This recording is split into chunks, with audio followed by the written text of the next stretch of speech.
अस्सलाम वालेकुम दोस्तों, कैसे हैं आप? उम्मीद है आप खैरियत से होंगे। इमरान खान के बाद इमरान खान के बच्चों की गिरफ्तारी के हवाले से खबरें आ रही हैं। इमरान खान के बच्चे जो कि लंदन में मुकीम है, अब वो मुतवातर मुख्तलिफ टीवी चैनल्स को, बैनुल-अक़वामी टीवी चैनल्स को इंटरव्यू दे रहे हैं और अपने बाप की रिहाई के लिए अमेरिका की दुहाइयां मांग रहे हैं। दोस्तों, बरतानिया के वो शहरी हैं दोनों, कासिम और सुलेमान, लेकिन बरतानवी हुकूमत से अब तक दिलचस्प बात है कि ना बरतानवी वजीर आजम से दरख्वास्त की गई है, ना ही बरतानिया की जो वजारत खारजा है उससे कासिम और सुलेमान की जानिब से दरख्वास्त की गई है। कासिम और सुलेमान गुज़िश्ता दिनों अमेरिका गए थे, वहां उनकी कोशिश थी कि डोनाल्ड ट्रंप कोई ना कोई बयान दे इमरान खान के हवाले से, लेकिन कासिम और सुलेमान का अमरीकी दौरा भी नाकाम हो गया था। अब ये खबरें आई थी कि कासिम और सुलेमान पाकिस्तान नहीं आएंगे क्योंकि अडियाला जेल में इमरान खान से यह सवाल किया गया था कि क्या जो आपकी रिहाई के लिए तहरीक है, जिसकी कॉल 5 अगस्त के लिए दी हुई है, क्या उसकी क़यादत कासिम और सुलेमान करेंगे? इमरान खान ने कहा था कि बच्चों का बाप ही काफी है, लिहाजा उनका इशारा यह था कि मेरे बच्चे पाकिस्तान नहीं आएंगे। लेकिन अब कासिम और सुलेमान ने दोस्तों पाकिस्तान आने के लिए दरख्वास्त दे दी है। बैनुल-अक़वामी मीडिया पे बैठ के कासिम और सुलेमान जनरल आसिम मुनीर को तनकीद का निशाना बना रहे हैं। इससे पहले उन्होंने एक इंटरव्यू दिया था, उसमें army chief general Asim Munir के हवाले से उन्होंने कहा था कि आर्मी चीफ जो है वो एक्सटेंशन लेना चाहते हैं। 2025 में उनका टेन्योर खत्म हो रहा है, मजीद उनको 2 साल की एक्सटेंशन मिलने वाली है। और अब जो उन्होंने इंटरव्यू दिया है उसमें उन्होंने कहा कि मेरे बाप की जान को खतरा है। जब उनसे पूछा गया पीटर मोर्गन की जानिब से कि क्या आपको लगता है कि आपके वालिद यानी इमरान खान जेल में मर जाएंगे, उनकी मौत हो जाएगी, तो कहना यह था सुलेमान का कि ये कहना तो नहीं चाहिए, लेकिन कभी कभी मुझे भी ये ख्याल आता है कि ऐसा हो सकता है। अब बैनुल-अक़वामी मीडिया पे बैठ के जो कासिम और सुलेमान है वो एक तो अफसाना फैला रहे हैं, झूठी खबरें फैला रहे हैं, प्रोपेगेट कर रहे हैं ताकि बैनुल-अक़वामी दुनिया की सिंपैथीज हासिल की जा सके। टारगेट क्या है? टारगेट है अमेरिका का एक बयान, डोनाल्ड ट्रंप का एक ट्वीट, या फिर स्टेट डिपार्टमेंट का एक स्टेटमेंट जो वहां से इमरान खान के हक में आए, जिसमें अब तक तहरीके इंसाफ को नाकामी हुई है। दोस्तों, मैंने आपको बताता रहा हूं, millions of dollar Tehreek-e Insaf America में लॉबिंग पे लगा चुकी है, चाहे रिचर्ड ग्रेनल हो, चाहे दीगर जो विल्सन हो, दीगर जो कांग्रेसमैन और सेनेटर हैं, उन पे millions of dollar Tehreek-e Insaf ने लगाए, लेकिन तहरीके इंसाफ को नाकामी हुई। वो जो विल्सन जो कि जनरल आसिम मुनीर के अमेरिका दाखिले के पर पाबंदी का बिल पेश कर रहा था, हुआ क्या? उसके बाद जनरल आसिम मुनीर ने व्हाइट हाउस में डोनाल्ड ट्रंप के साथ खाना खाया दिन का, और डोनाल्ड ट्रंप ने जनरल आसिम मुनीर की तारीफें की। अब जो रियासत है दोस्तों, मैंने कहा ना, पाकिस्तान जो तहरीके इंसाफ के हवाले से जो रियासत है वो नरमी बरतने को तैयार नहीं है। हालिया दिनों में हमने देखा जिस तरह अदालतों के फैसले आई हैं, बजाहिर नजर आता है कि रियासत ने फैसला कर लिया है कि तहरीके इंसाफ का सियासी तौर पे खात्मा करना है, पार्लिमानी तौर पे खात्मा करना है। सियासी तौर पे तो शायद किसी को खत्म ना किया जा सके, लेकिन पार्लिमानी जो सियासत है तहरीके इंसाफ की, उससे उसको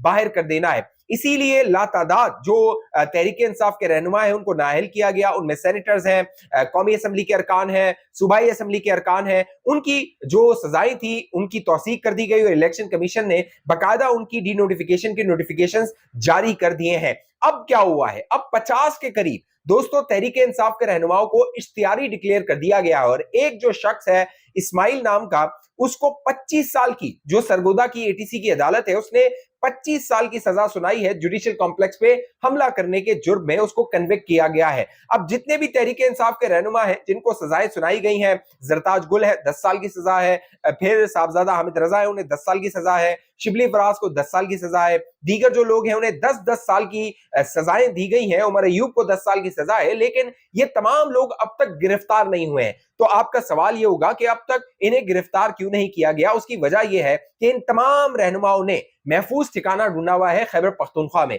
ये वहां पर रुपोश है, इन्होंने वहां पर पनाह ली हुई है गिरफ्तारी से बचने के लिए, और ये इस्लामाबाद आने को तैयार नहीं है, क्योंकि अगर ये इस्लामाबाद आते हैं वहां पर जो रियासत है वो मुतहरिक होगी और इनको हिरासत में ले लिया जाएगा। अब जो तहरीके इंसाफ और इमरान खान है दोस्तों, उनके लिए रिलीफ मिलता हुआ नजर तो नहीं आ रहा, लेकिन जो कासिम और सुलेमान ने यह फैसला किया है कि वो पाकिस्तान आएंगे, सबसे बड़ी जो उनके रास्ते में रुकावट है वो वीजा है। अब जो ड्यूल नेशनल्स होते हैं जिनके पास पाकिस्तान की और बैनुल-अक़वामी जो शहरियत है वो होती है, चाहे अमेरिका की हो, बरतानिया की हो, किसी और मुल्क की हो, वो उनके पास नाइकॉप होता है। जब नाइकॉप होता है किसी भी बैनुल मुल्क रहने वाले पाकिस्तानी के पास, तो वो बगैर वीजा के पाकिस्तान आ सकता है। लेकिन अब कासिम और सुलेमान जो है वो ये दरख्वास्त दे रहे हैं अब बरतानिया में पाकिस्तान के हाई कमीशन को कि हमें वीजा दिया जाए। इस हवाले से तलाल चौधरी साहब ने ट्वीट किया और तलाल चौधरी ने कहा कि हमें तो बताया जाता था कि ये दोनों पाकिस्तानी हैं, अगर ये पाकिस्तानी हैं तो फिर इनके पास तो नाइकॉप होगा,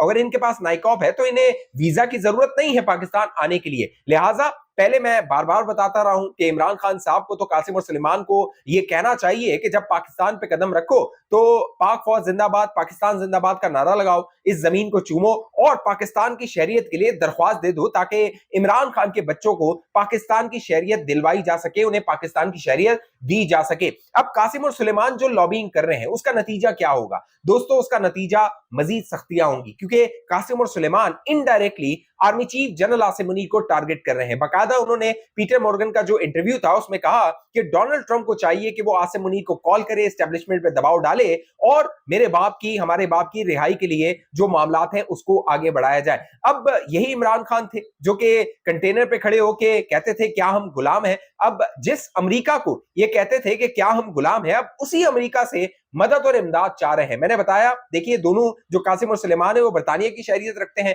पहले तो इनको चाहिए था कि बरतानिया की ये शहरियत रखते हैं तो अपने बाप के लिए बरतानिया से कहते कि आवाज उठाओ, जो कह लीजिए बरतानिया का वजीर आजम है उससे कहते, फिर जो डेविड लामे है जो कि फॉरेन वजीर खारजा है बरतानिया का, उसको कहते कि वो जद्दोजहद करे। लेकिन वहां पर इन्होंने नहीं कहा, ये डायरेक्ट पहुंचे हैं अमेरिका, वाशिंगटन, और वहां से भी मायूस लौटे हैं। अब जो इमरान खान के लिए एक और बड़ा कह लीजिए आजाब आने वाला है दोस्तों, जब ये कट्टा खुलेगा तो आपके होश उड़ जाएंगे। जनरल फैज हमीद का मामला 1 साल से ज्यादा हो गया है जनरल फैज हमीद को हिरासत में लिए हुए। गालिबन 12 अगस्त को उन्हें 1 साल हो जाएगा, 2024 में उन्हें हिरासत में ले लिया गया था।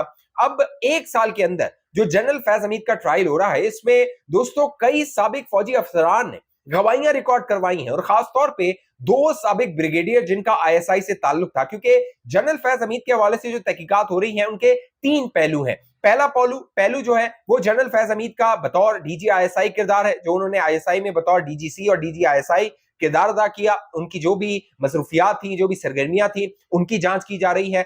दूसरा जो इन्वेस्टिगेशन है जो जनरल फैज हमीद के हवाले से हो रही है वो उनका बतौर एक जर्नैल के काम करना है फौज के अंदर, कोर कमांडर हो चाहे वो दीगर मामलात उनके हों, जिस बतौर जो एक लेफ्टिनेंट जनरल के तौर पे वो काम कर रहे थे आर्मी के अंदर, उसकी तहकीकात हो रही है। उसमें टॉप सिटी का मामला भी है जो कि उन्होंने आईएसआई में रहते हुए मामला किया था, और बताया जाता है कि 2017 में जनरल कमर जावेद बाजवा ने जनरल फैज हमीद को तलब किया था और उनसे पूछा था कि टॉप सिटी का केस क्या है, मामला क्या है। तो जनरल फैज हमीद ने उन्हें ब्रीफ किया था कि ये दहशतगर्दों की पुष्पनाई हो रही है, फंडिंग हो रही है, लिहाजा हमने ये कार्रवाई की थी। तीसरा जो मामला जनरल फैज हमीद के हवाले से हो रहा है और उसमें इमरान खान के खिलाफ मजीद शवाहिद आ सकते हैं, और उसमें 9 मई का जो मामला है वो जनरल फैज हमीद के गले पड़ सकता है। दोस्तों वो जनरल फैज हमीद की पोस्ट रिटायरमेंट तहकीकात है, क्योंकि जनरल फैज हमीद रिटायरमेंट के बाद भी सियासी तौर पे मुतहरिक थे। बाकायदा वो तहरीक इंसाफ को एडवाइस कर रहे थे, इमरान खान को एडवाइस कर रहे थे, और तमाम जितने भी शवाहिद हैं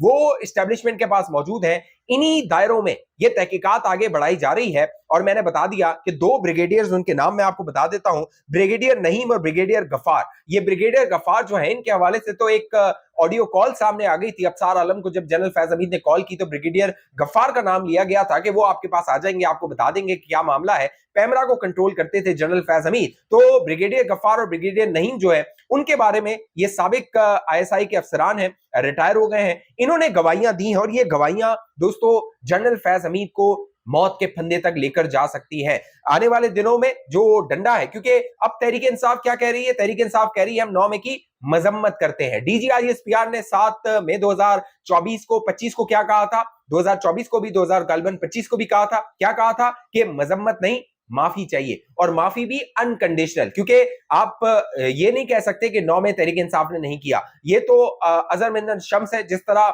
सूरज की रोशनी होती है, चांद की रोशनी होती है, सूरज दिन में निकलता है, चांद रात में निकलता है, इसी तरह ये अजर मिनल शम्स है कि तहरीक इंसाफ ने 9 में किया था, लिहाजा उन्हें चाहिए वो माफी मांगे, और रियासत को चाहिए कि मामलात को आगे बढ़ाए। देखना है कि रियासत क्या फैसला करती है। इस हवाले से आप दोस्तों की जो भी राय नीचे कमेंट कीजिए। अब तक ये चैनल आपने सब्सक्राइब नहीं किया जरूर सब्सक्राइब करिए, साथ घंटी का निशान उसको दबाइए, वीडियो को लाइक कीजिए, शेयर कीजिए, फेसबुक पे देखने वाले दोस्त पेज को लाइक फॉलो करके इस वीडियो को लाजमी शेयर कीजिए। अगली वीडियो तक मुझे इजाजत दीजिए, अपना ख्याल रखिएगा।